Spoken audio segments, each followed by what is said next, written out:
8장 양육 공동체에서 수치심을 저지하라. 모든 것이 완벽해 보였다. 그 가족이 매해 보내는 성탄절 카드를 받는 이들은 그렇게 믿었을 것이다. 도미니크와 조아는 결혼한 지 20년이 되었고 세 자녀는 친절하고 기꺼이 도움이 되려 하며 학교 공부에 열심이었다. 고교 상급생인 맏아들 에릭이 교회와 관계를 끊을 것이며 대학에도 가지 않겠다고 결정했을 때 그들은 도대체 이해할 수가 없었다. 그들이 아는 한 위험을 알리는 징후가 나타난 적이 없었다. 마약 문제도 없었다. 술도 아니었다. 여자친구도 섹스도 아니었다. 무엇이 잘못되었던 것일까? 그들은 예수님을 따르는 가족이었다. 아니, 적어도 그렇게 생각했다. 도미니크와 조아는 맏아들의 갑작스러운 진로 변경에 당황했다. 어떻게 해야 할까? 몇 주 동안 그들과 만나보니 이 가족은 완벽할 필요는 없지만 최선을 다해야 한다는 모토를 가지고 살아가는 것이 분명했다. 내가 대학에 다니던 시절 교수님 중 한 분이 말씀하셨듯이 어쩌면 부모가 자녀에게 하는 가장 도움이 안 되는 말 중 하나는 네가 최선을 다하기를 바랄 뿐이란다 라는 말일 것이다. 누구도 모든 일에 최선을 다할 수는 없다. 그렇게 많은 시간이나 에너지를 가진 사람은 없기 때문이다. 이 가족에서 수치심은 학대로 나타나지 않았으며 누군가가 알코올 의존증에 빠진 결과로 나타난 것도 아니었다. 이혼의 조짐은 없었다. 그보다는 완벽주의의 미묘한 압류가 이 갑작스러운 사태 변화를 초래했다. 숙제 다 했니? 내가 말한 그 서류 작성했니? 감사 편지는 다 썼어? 이는 어느 가정에서나 오가는 평범한 질문들이며 그 자체로는 악의가 없다.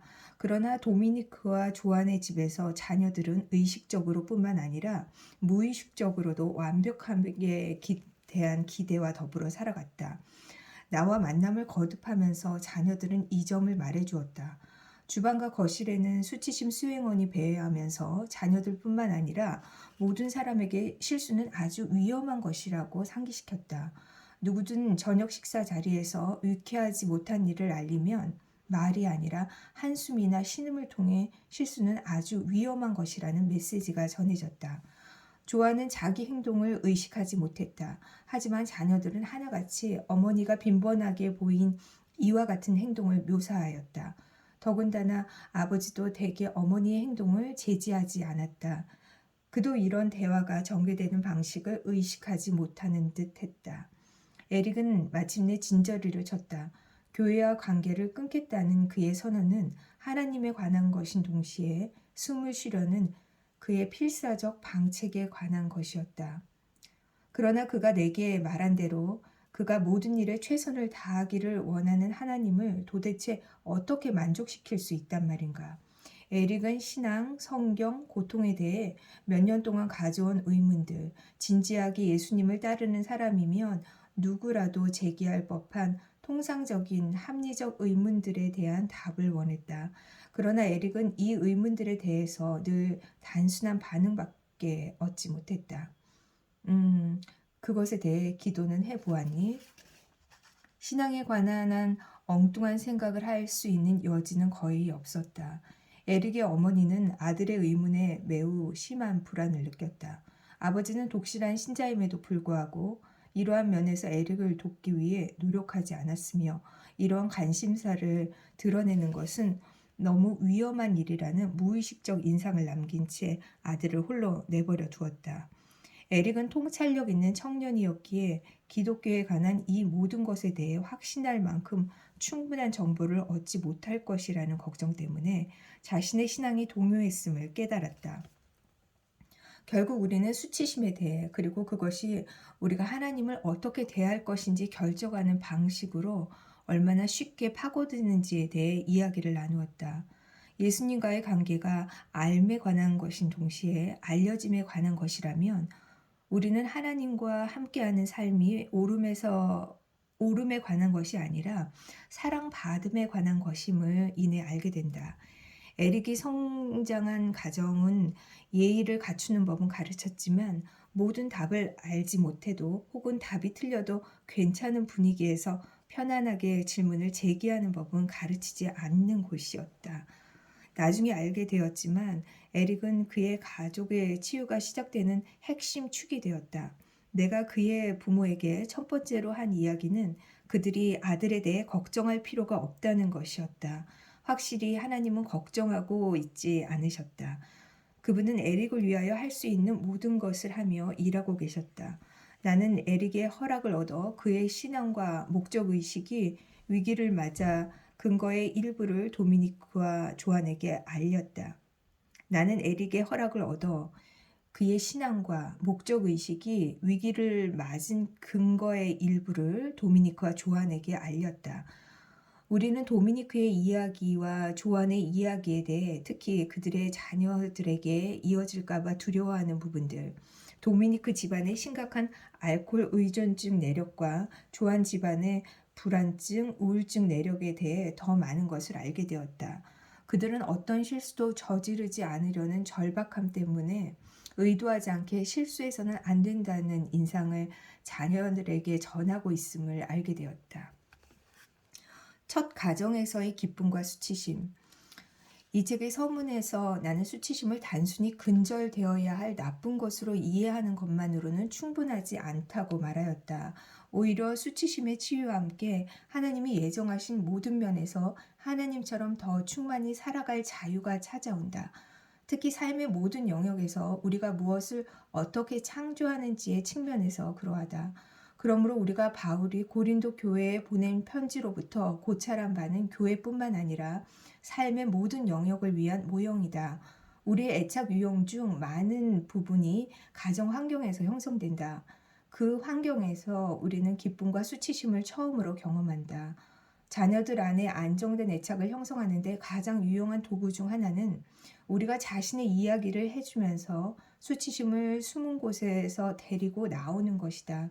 우리는 적절한 때에 우리의 이야기를 자녀들과 공유하고 그들의 이야기를 우리에게 들려달라고 청함으로써 자녀들이 수치심에 대항하는 회복력을 갖추도록 할 수 있다. 이로 인해 항상 옳음을 유지하는 확실성보다는 관계에서의 솔직함 및 자신감이라는 기반이 세워진다. 우리가 우리의 취약점을 자녀들과 공유할 때 우리는 그들이 그들의 약점에서 혼자가 아니라는 강력한 메시지를 그들의 뇌에 보낸다. 수치심은 우리가 우리의 문제를 혼자 힘으로 해결할 수 있어야 한다고, 모든 일에 최선을 다하고 실수를 막아야 한다고, 버림받음을 방지하기 위해 그래야만 한다고 믿는 것을 가장 반긴다. 나는 조잡한 성과가 괜찮다고 믿거나 우리가 타인에게 부적절하게 의존해야 한다고 생각하는 것이 아니다. 천만의 말씀이다. 그러나 악이 우리를 가장 효과적으로 유혹하는 방법은 노골적으로 비행을 저지를 기회를 제공하는 것이 아니다. 오히려 우리가 최선을 다하는 데 전념한 나머지 행여 부족할까 두려워하는 것을 통해 악은 우리를 가장 효과적으로 유혹한다. 우리가 자녀들에게 불확실한 요소에 대해 이야기하도록 권유하고 우리 자신의 불확실한 요소를 솔직하게 공유할 때 우리는 자녀들의 마음이 통합될 수 있게 하면서 그들을 지식의 확실성이 아니라 관계에서의 자신감으로 인도한다. 우리는 에릭의 실존적 불안 속에서 고통당한 것과 마찬가지로 고통당할 때 인내하기를 배우고 인내는 회복력 있는 인격 성장을 이루며 인격의 성장은 우리를 수치스럽게 하지 않는 소망을 낳는다. 우리는 이 모든 것을 우리 자신의 벌거벗은 취약성을 통해 그들에게 가르친다. 우리는 에릭의 실존적 불안 속에서 고통당한 것과 마찬가지로 고통당할 때 인내하기를 배우고 인내는 회복력 있는 인격의 성장을 이루며 인격의 성장은 우리를 수치스럽게 하지 않는 소망을 낳는다. 우리는 이 모든 것을 우리 자신의 벌거벗은 취약성을 통해 그들에게 가르친다. 도미니크와 조안의 경우 당연하게도 아들 에릭의 갑작스러운 결심은 그들의 내면에서뿐만 아니라 그들 사이에도 커다란 불안을 일으켰다.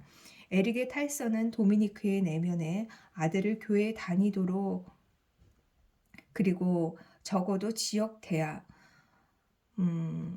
커뮤니티 칼리지 인근 지역 출신 학생들에게 실용 기술 위주의 교육을 제공하는 2년제 대학, 지역 대학에 지원하도록 강요하려는 충동을 일으켰다.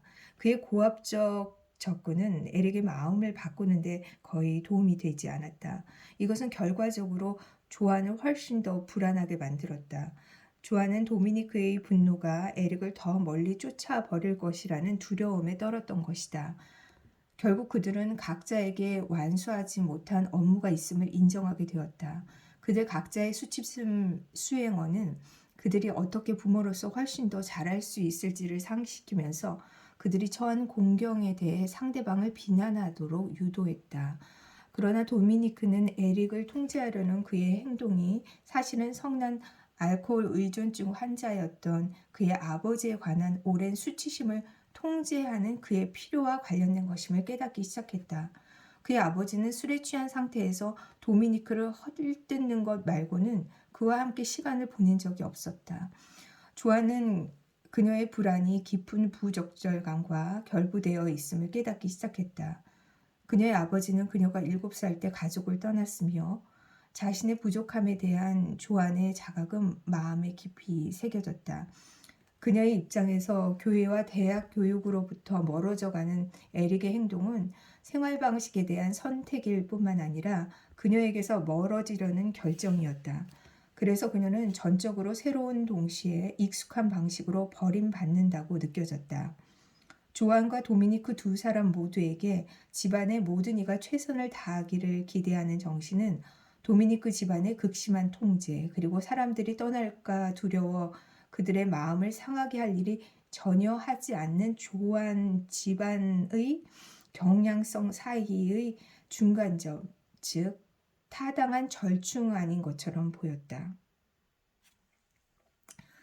조안과 도미니크 두 사람 모두에게 집안의 모든 이가 최선을 다하기를 기대하는 정신은 도미니크 집안의 극심한 통제, 그리고 사람들이 떠날까 두려워 그들의 마음을 상하게 할 일을 전혀 하지 않는 조안 집안의 경향성 사이의 중간점, 즉 타당한 절충 아닌 것처럼 보였다. 조안도 도미니크도 그들의 내면에 단단히 새겨진 수치심과 슬픔을 서로에게 드러내는데 많은 시간을 할애하지 않았었다. 각 사람은 상대방의 이야기에 관한 사실들을 알고 있었다. 그러나 둘 중 누구도 각자의 내면에 감추인 수치심이 지금 에릭의 선택에서 표출되고 있다는 사실의 전적인 중대성을 이해하지 못했다. 도미니크와 조안이 그들의 이야기 전체, 사실뿐만이 아니라 느낌, 감각, 심상을 서로에게 들려주기 시작했을 때 수치심이 숨을 어두운 곳들이 줄어들었다. 그들이 각자 수치심 목록을 작성하고 수치심이 살아있는 순간을 명확하게 무시하며 그 순간을 구체화된 행위로 대신하기 시작하면서 신기한 일이 일어나기 시작했다. 몇 달 동안 그들은 에릭에 대한 불안이 상당히 감소했다고 전했다. 사실 그들은 에릭이 가진 의문에 관해 그를 돕기 시작한 터였다. 그들은 그 의문 중 다수가 대답하기 어려운 것임을 인정하는 동시에 그가 부모의 의견이나 조언을 원한다면 기꺼이 대화 상대가 되어주겠노라고 했다.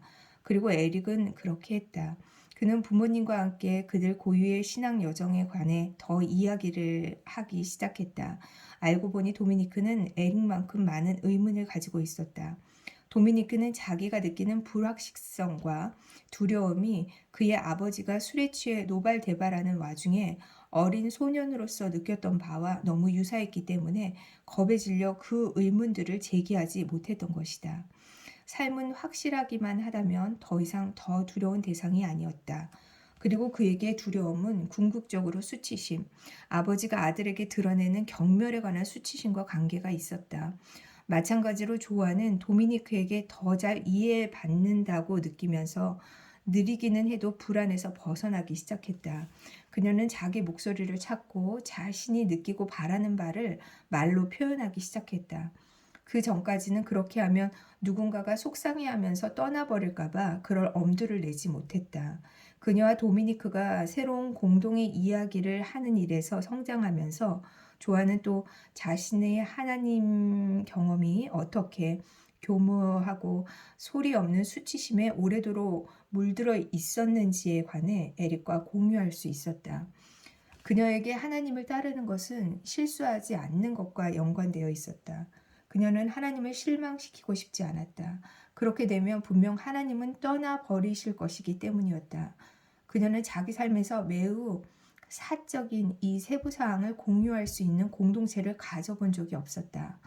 조안의 회복력은 성장했다. 그 덕분에 에릭은 어머니를 당황하게 해서 더 괴롭게 만들까봐 걱정하지 않고 의문을 제기할 수 있었다.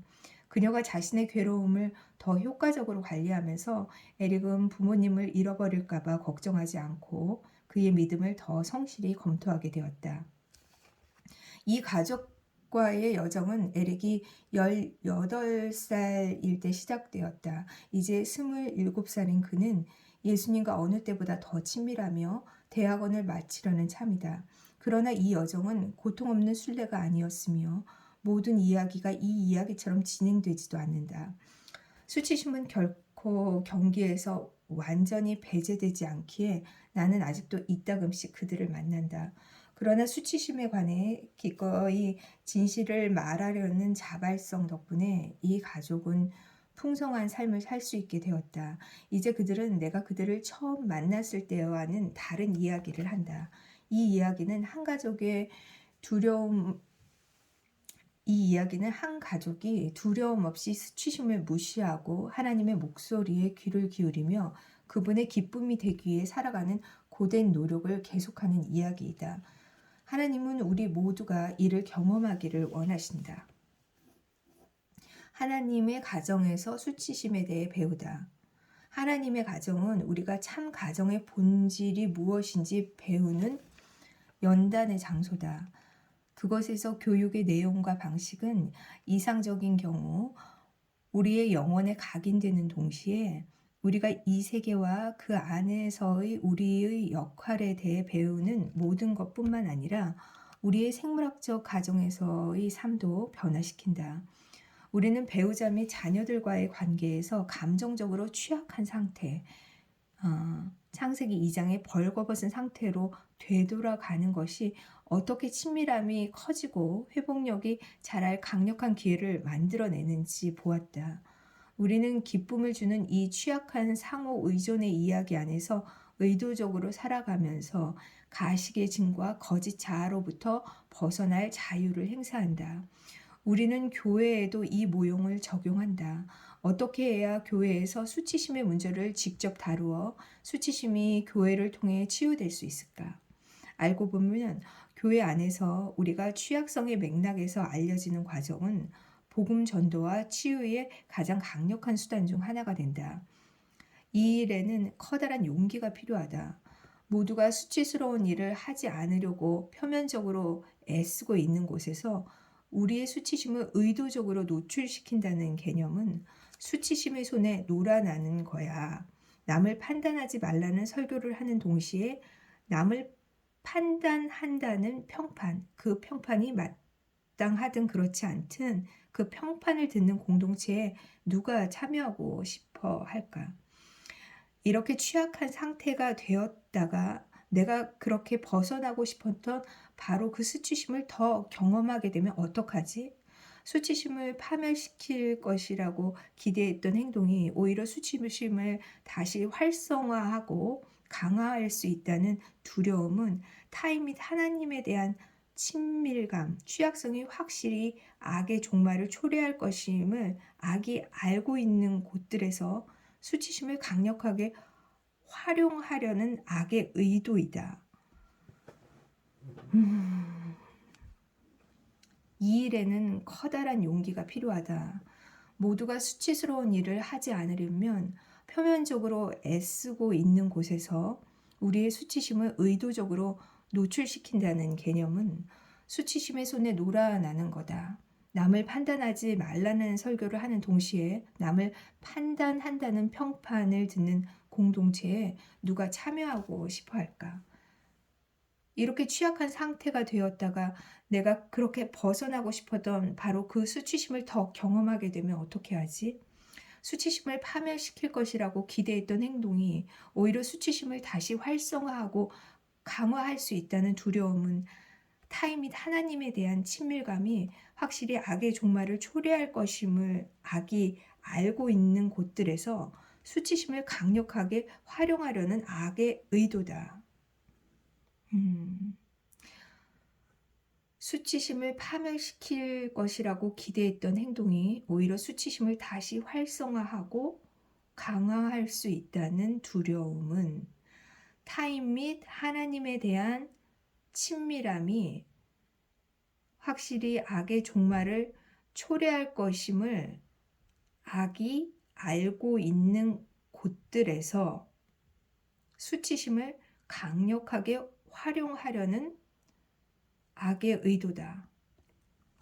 비록 이 과정의 원천이 공식 지도자들, 목사, 장로, 집사 등에게 구체화되어 있긴 하지만 그것은 결코 그들에게 한정되지 않으며 실로 신자들의 모임에 속한 모든 이에게 적용된다.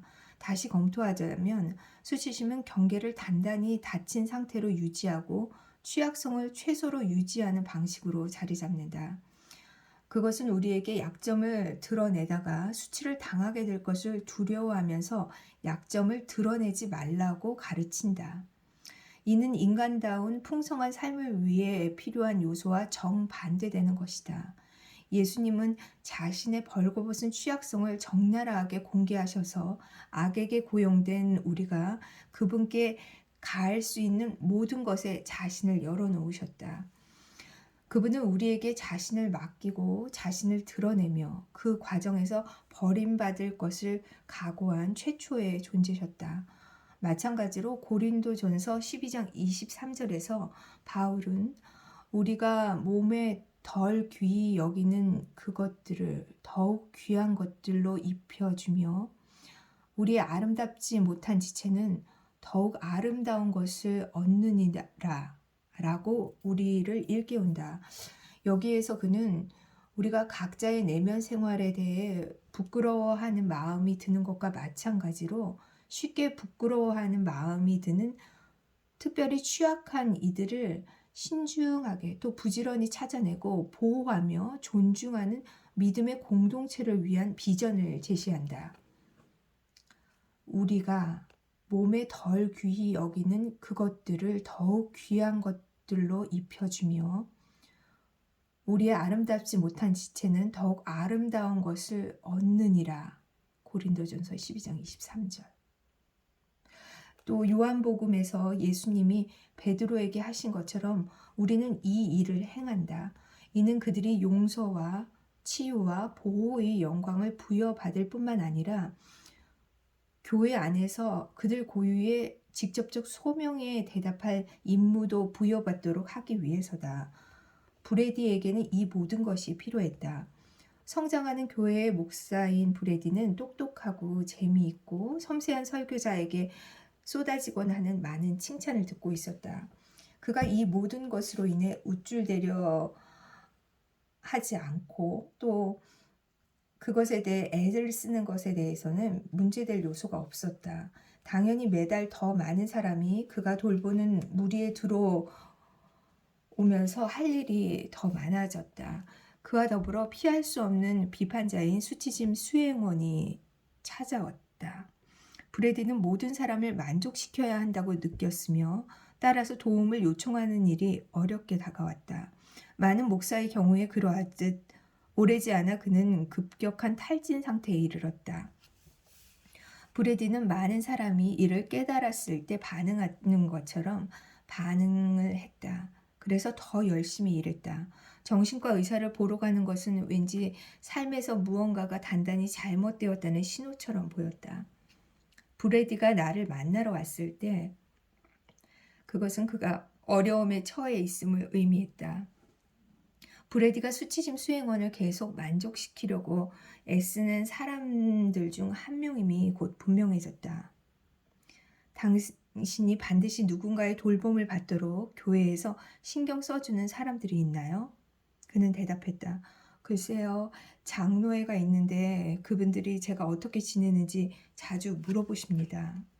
나는 물었다. 그러면 그분들께 무엇이라고 답하나요? 교회에 브래디, 당신의 약점을 우리에게 말하지 마시오. 우리는 알고 싶지 않습니다. 라고 쓰인 표지판이 걸려 있지는 않았지만 브래디는 그것을 느낄 수 있었다. 그는 그것을 감지했지만 감지했다는 사실 자체를 의식하지 못했다. 어느 누구도 조용한 곳에서 그에게 상황이 어떻게 진행되고 있는지 묻는 일 없이 그가 탈진의 경로를 따라 이동해 온 것이 어떻게 가능한지 내가 물었을 때 그는 비로소 그 사실을 의식했다. 왜 장로들 중 어느 누구도 당신은 어디에 있습니까? 라고 묻지 않았으며 브래디에게서 진짜 대답을 들을 때까지 거듭 묻지 않았던 것일까? 그런 후에 진실이 슬프게 다가왔다. 그들이 있는 그대로의 제 모습을 보고는 제가 더 이상 여기에 맞지 않다고 말할까봐 너무나 두렵습니다.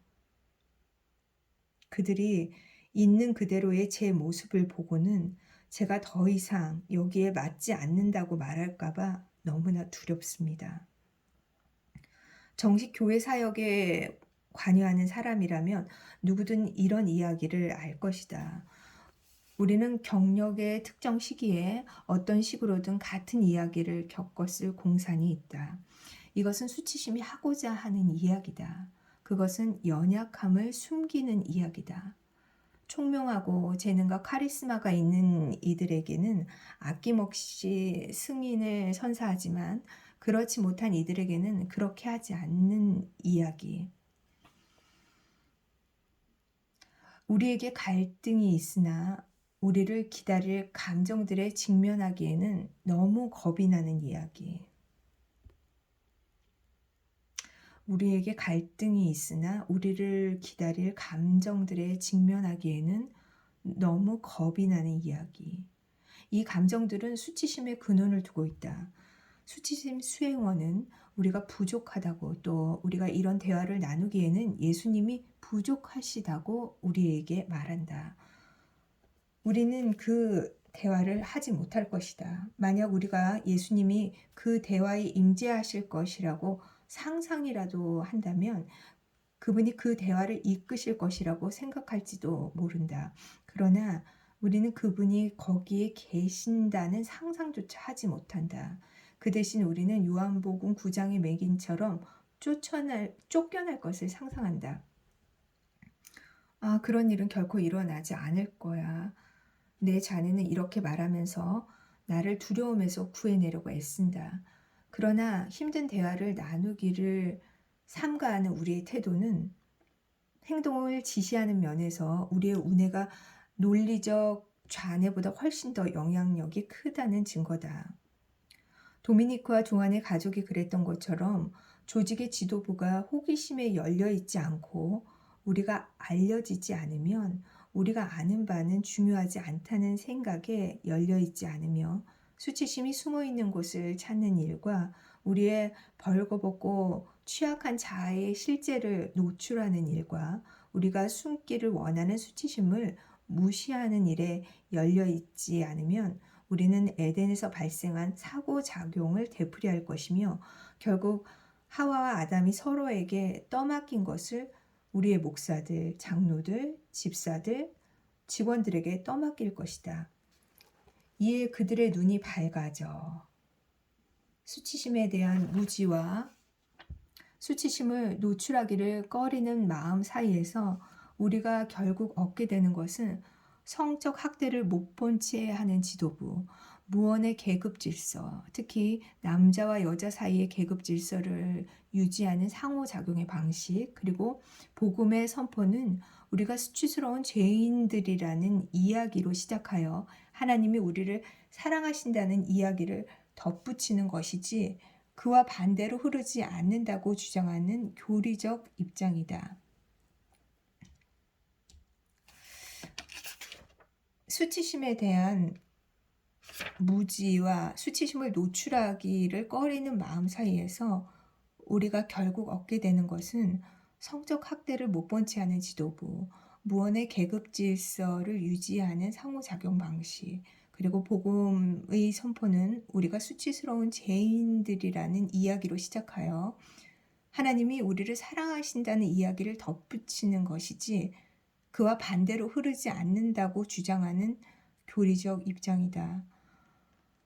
우리는 저변에 흐르는 이러한 주제들에 대해 최초의 남녀가 대처했던 것과 같은 방식으로 대처할 때가 많다. 우리는 지식을 추구한다. 우리는 알고 싶어 한다. 그리고 이 경우에 안다는 것은 지식에 관한 것인 만큼이나 권력에 관한 것이다.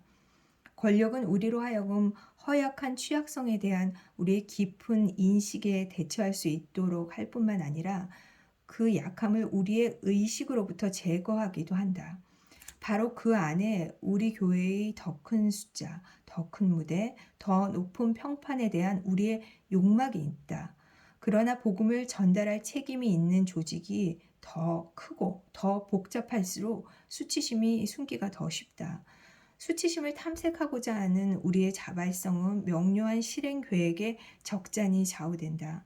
그리고 내가 더 많은 사람들을 관리해야 할수록 수치심 수행원을 밝은 곳에 두기 위해 요구되는 친밀함을 유지하기가 더 어려울 것이다. 그렇다고 교회와 관련하여 규모가 큰 것은 다 나쁘다는 말은 아니다. 수치심이 숨어 있는 곳에 대한 인식을 유지하는데 더 큰 에너지가 든다는 뜻일 뿐이다. 브래디에게 그것은 우선 그가 전적으로 신뢰하는 장로 2명과 솔직한 대화를 나누는 것을 의미했다. 이것은 나머지 장로들과의 또 직원들과의 더 많은 대화로 이어졌다. 결국 교회 지도부에 관여하는 모든 사람이 정기적으로 이러한 문제들을 다루는 일에 전념하는 작은 모임에 참여해달라는 요청을 받았다. 모든 사람이 그 모임에 참여하지는 않았으며 이 일에는 검토되어야 할 그 자체의 부작용이 있었다. 그러나 브래디는 교회에서 그가 책임자의 위치에 있는 동안 아무런 과오도 발생하지 않도록 자기 혼자 확인해야 한다는 압박감을 더 이상 느끼지 않았다. 조안과 도미니크가 가정에서 창조적, 건설적 상호작용을 위한 공간을 창조한 것처럼 브래디가 사역하는 교회의 지도부는 교구민들을 위해 그런 공간을 창조했다. 그들은 결국 더 큰 친밀성, 더 깊은 관계적 연결, 그리고 수치심을 함께 노출하고 무시할 만큼 신뢰가 두터운 공간을 촉진하는 영성실현을 작은 그룹들을 대상으로 실시하는 데 전념했다. 그 교회는 수적 성장에 헌신하는 만큼 알려짐에 헌신하게 되었다. 그리고 간혹 예배에 참석하지만 신앙에 대해 회의적인 사람들이나 예수님의 이야기를 알지 못하는 사람들은 이 교회 신도들이 자기들의 수치심을 더 이상 두려워하지 않으며 따라서 새로 오는 사람들이나 다른 사람들이 자기들에게 무엇을 가져올지 더 이상 두려워하지 않는다는 것을 알게 되었다. 브래디와 그의 회중이 참여한 작업은 처음에는 고된 노력이 필요했다. 그 작업의 복잡성 때문이 아니라 만일 그들이 서로에게 솔직해지면 강력한 수치심이 그들을 덮칠지도 모른다는 염려 때문이었다. 실제로 수치심은 그것이 존재하지 않을 것처럼 보이는 환경 안에 가장 효과적으로 숨기 때문이다. 이에 대한 증거를 얻기 위해서는 교구민을 성적으로 학대하거나 개인적 목적을 위해 자금을 유용한 목사에 대한 최신 기사를 읽어보기만 하면 된다. 이 사건들은 진공 상태에서 발생하지 않는다. 오랜 기간에 걸쳐 회중 구성원들과 지도부가 그들이 자기 삶의 실상을 취약하게 노출할 경우 기다리고 있을 수치심을 두려워하면서 미세한 은폐에 함께 참여한 경우에 이런 일이 일어난다. 내가 처음으로 브래디를 만난 후 3년이 지나기 전에 그의 교회는 다른 종류의 이야기를 하게 되었다. 다른 성경에서 유래한 이야기나 다른 예수님에 대해 들려주는 이야기가 아니었다.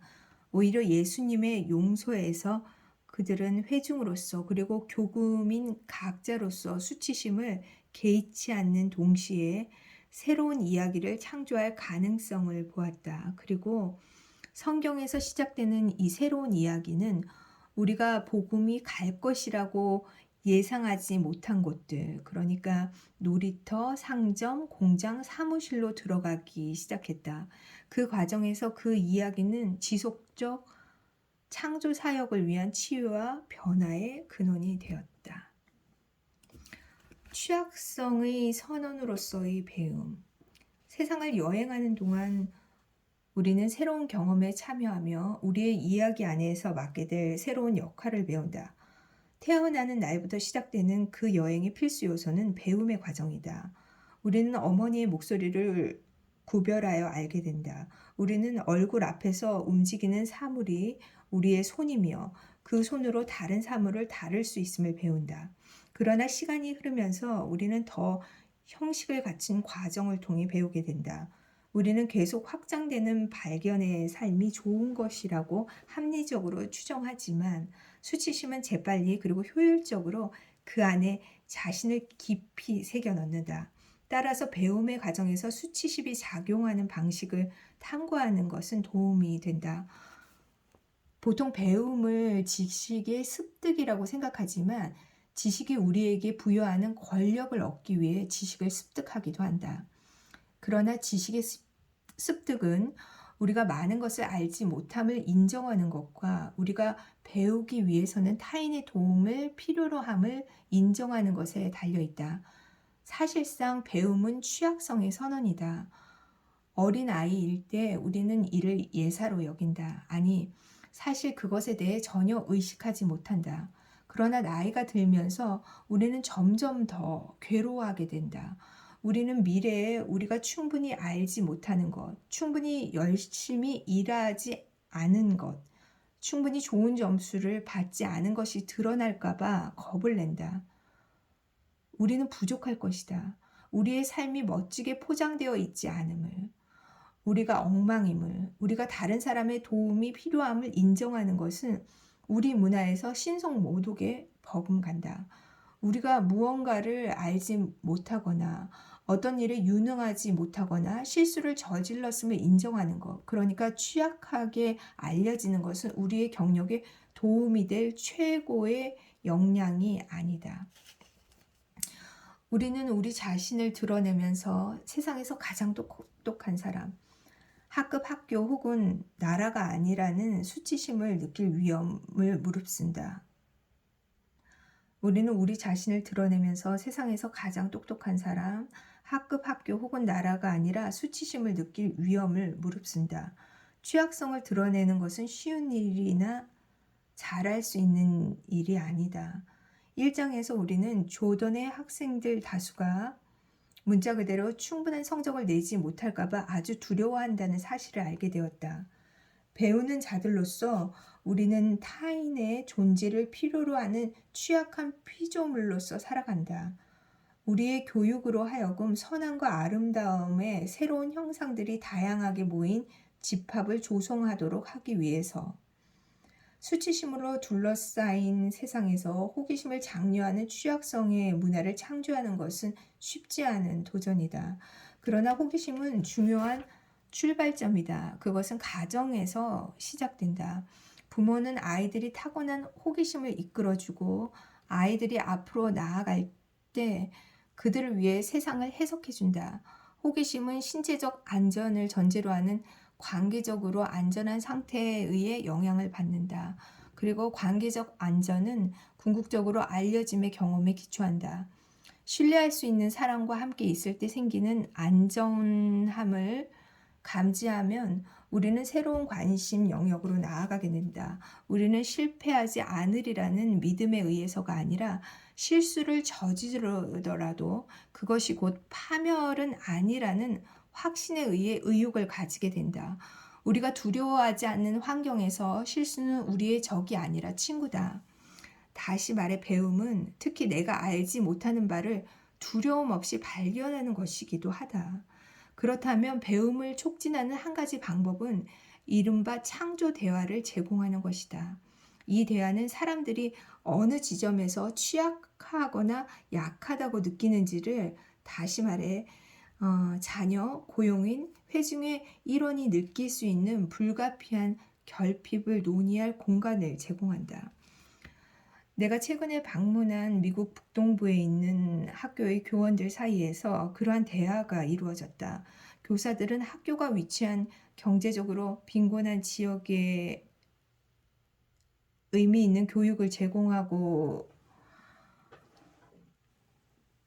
제공하고자 학교의 철학에 충실했다. 그러나 교사들은 충분한 수의 안정된 가정들의 지원, 그리고 그 가정들이 자녀들의 교육을 위해 제공하는 구조적 지원이 없이는 많은 필요를 채울 만큼 충분한 시간이나 에너지를 얻지 못할까 봐 걱정했다. 이에 대해 터놓고 이야기해달라고 그들에게 청하자 많은 이가 실패에 대한 두려움을 남몰래 품고 있음이 분명해졌다. 아울러 그들은 자기를 제외한 모든 사람이 평균 수준 이상으로 일을 해내고 있다고 믿었다. 그들이 수치심을 은폐한 결과 그들은 원래의 일을 하는 것에 더해 그 모든 감정을 관리하는 데 비효율적이지만 원래 하는 일을 하는 것에 더해 그 모든 감정을 관리하는데 더 큰 노력을 들여야 했다. 이 창조 대화를 통해 몇몇 교사는 교장 및 동료들과 더 투명한 관계를 가질 기회를 얻었다. 그들은 걱정을 덜었을 뿐만 아니라 이제는 더 연결되고 통합된 공동체가 제공하는 감정적 자원과 아이디어 자원을 활용할 수 있었다.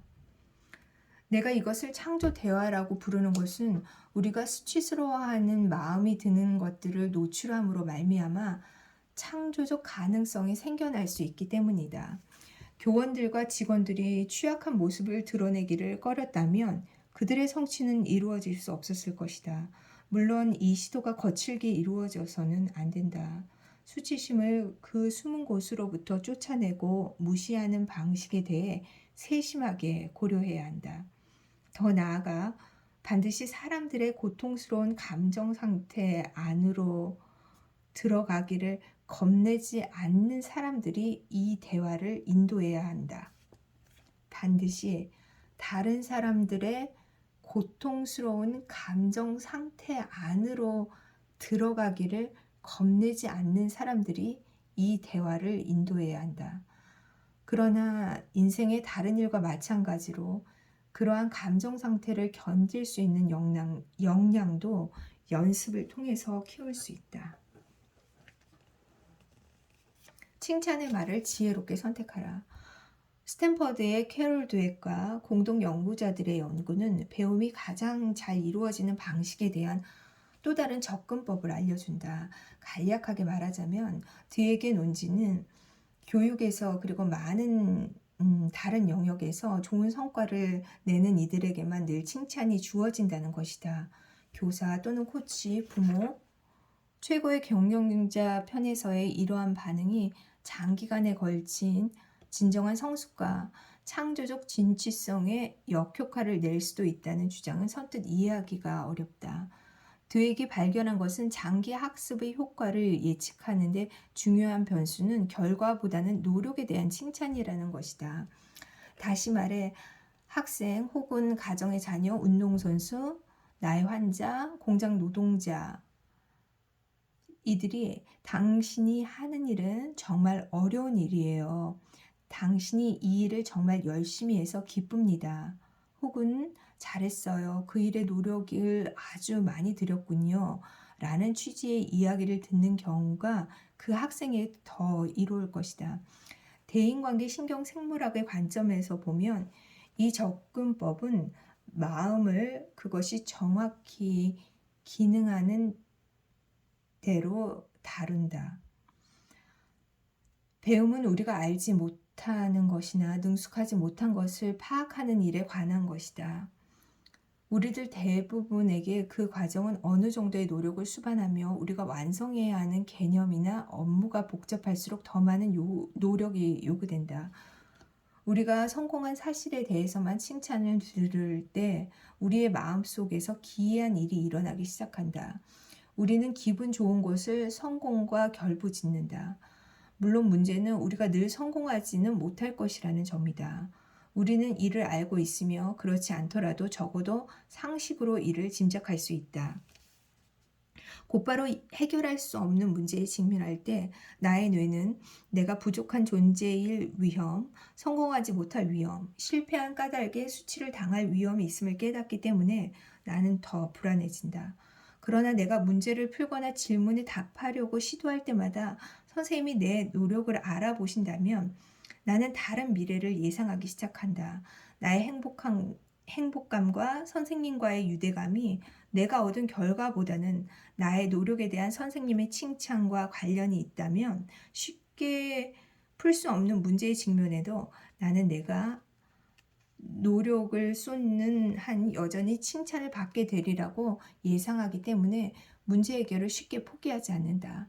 그렇다고 해서 좋은 성과에 대한 칭찬이 불필요하거나 도움이 안 되거나 해로운 것은 아니다.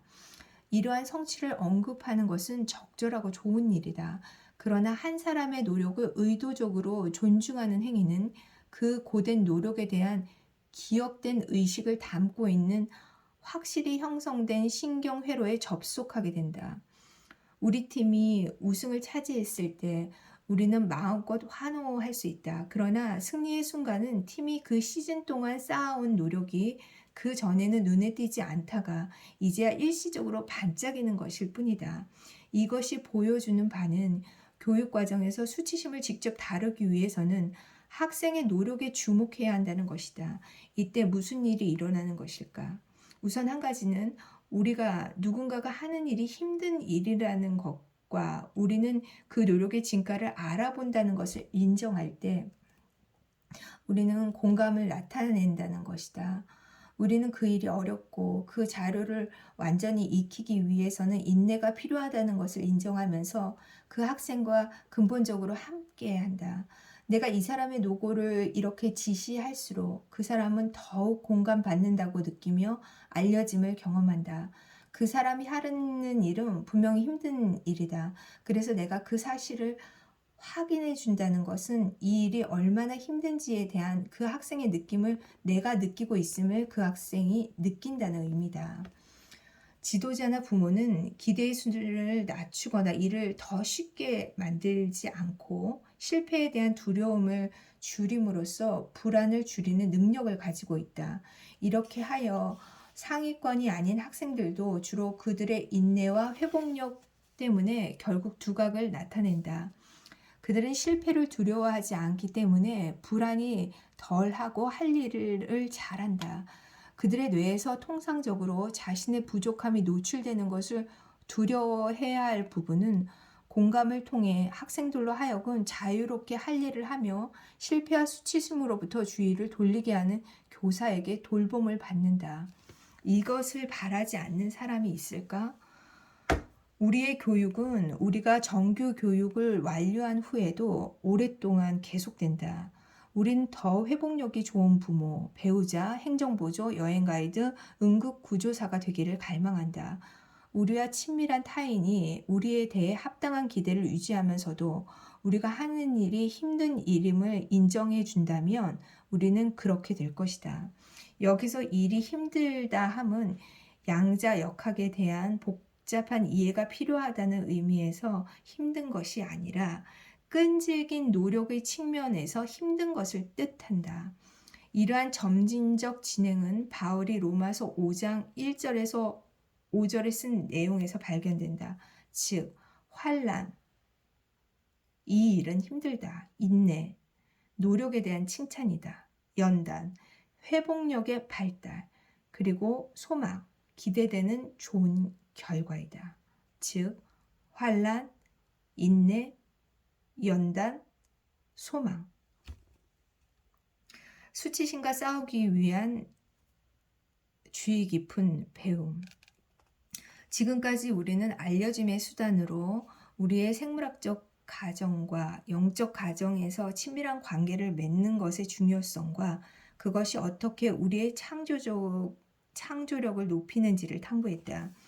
또한 공감이 어떻게 우리의 회복력을 그리고 힘든 장애물에 직면하여 기꺼이 인내하려는 마음을 강화하는지 보았다.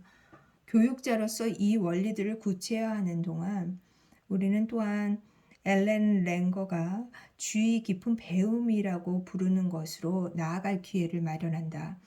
그녀는 주의 깊은 배움이 뜻하는 바의 특징 몇 가지와 주의가 결여된 배움이 어떻게 사실상 진정한 창조성을 억누르는지를 설명한다.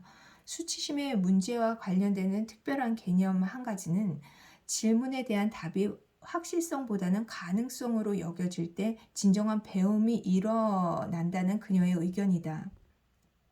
질문에 대해 하나의 정답만 존재하는 배움의 과정에 참여할 때 호기심은 침묵을 강요받는다. 그렇다. 하와와 아담처럼 우리는 정답을 소유함으로써 가장 신속하게 고통을 감소시키는 동시에 틀렸다는 수치심으로부터 우리를 구해낸다. 그러나 그렇게 함으로써 기쁨을 주는 발견을 차단하는 동시에 실수를 저지르는 것에 대한 수치스러운 두려움을 강화하기도 한다.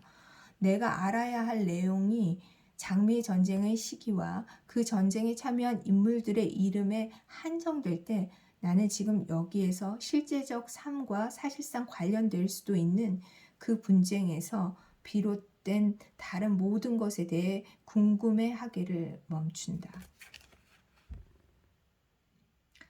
질문에 대해 하나의 정답만 존재하는 배움의 과정에 참여할 때 호기심은 침묵을 강요받는다. 그렇다. 하와 아담처럼 우리는 정답을 소유함으로써 가장 신속하게 고통을 감소시키는 동시에 틀렸다는 수치심으로부터 우리를 구해낸다.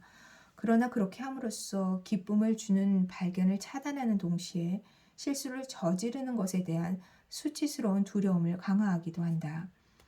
내가 알아야 할 내용이 장미의 전쟁의 시기와 그 전쟁에 참여한 인물들의 이름에 한정될 때 나는 그 분쟁에서 비롯되는 다른 모든 것에 대해 궁금해하기를 멈춘다. 그렇다고 사실이 일상생활에 중요하지 않다는 말은 아니다. 예를 들면 어떤 환자에게 페니실린 대신 에리트로마이신을 처방하는 일 또는 철제빔 한 개가 지탱할 수 있는 하중. 그러나 배움의 과정은 새로움에 대한 우리의 관심과 개방성이 움직일 수 있는 공간을 창조해야 한다. 우리는 가능성 있는 아이디어보다는 암기된 사실들을 반복하는 일로 배움을 실행하는 경향이 있다. 질문이 사실로만 향할 때 나는 엄청나게 많은 다른 가능한 질문과 대답에 대해 스스로를 차단하면서 사실이라는 좁은 대역폭에 주목한다. 따라서 거기에는 대답이 있을 수 없다는 이유로 내가 보지 않는 곳에 존재하는 선함과 아름다움을 보지 못한다. 질문에는 틀림없이 단 하나의 정답이 있다. 그리고 여기에서 수치심은 가장 정교한 작업을 수행한다. 우리가 사실을 절대적으로 확신할 수 있다는 확실성의 개념은 근대성이나 계몽주의와 더불어 생겨난 것이 아닌데도 오늘날 아이작 뉴턴경과 같은 과학자들과 가장 밀접하게 결부된다.